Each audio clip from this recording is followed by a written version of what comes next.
सारा बेटी चाय बना के दो ऐसन को। अरे आपा की चाय तो जुशांदे से बेहतर नहीं होती। चलो भाई जुशांदा ही पी लेंगे। अरे नहीं भाई, मेरी सारा तो इतनी अच्छी चाय बनाती है।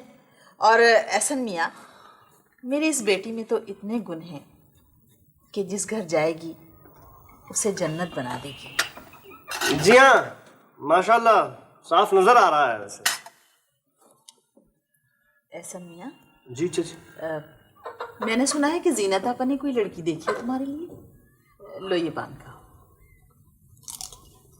जी देखी थी, मगर लड़की ने इनकार कर दिया। हाय हाय, क्यों? भाई वो कहने लगी कि मैं इस टटपूंजे से शादी नहीं करूंगी। हाय लो, अरे भाड़ में जाए ऐसी लड़की। तुम्हारे लिए लड़कियों की कोई कमी है क्या? एक से एक लड़की मौजूद है खानदान में। जी मैंने भी अम्मी को यही कहा था। अब अम्मा आ रही है असल मौजू की तरफ। अच्छा तुम चुप रहो।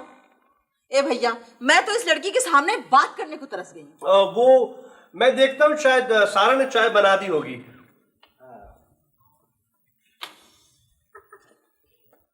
Hello hello. हांडी चूल्हा हो रहा है क्या? जी।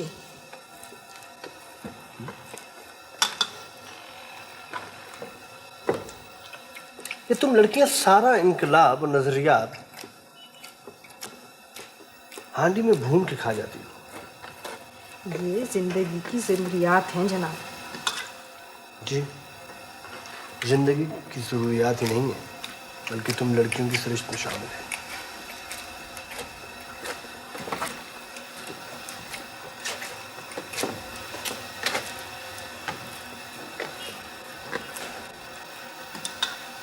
अरे तुम चुप खड़े क्या देख रहे हो? वो सोच रहा हूँ कि उसे पकड़ के लाऊं और तुम्हारा ये असली रूप दिखाऊं। किससे? उसे, तुम्हारे कॉमरेड को। कॉमरेड फाके करते हैं क्या? कॉमरेड बनने के लिए फाका करना लाजमी है। कम से कम इस मुल्क की सियासी तारीख में तो हमने यही पढ़ा है। तुम्हारी बेतुकी बहस के सामने जितना मुमकिन ही है। आदाब, शुक्रिया शुक्रिया। क्या आज तुम मेरे सर पे क्यों सवार हो? भाई इसलिए कि तुम चाय नहीं पिला रही। चाय आधे घंटे बाद मिलेगी।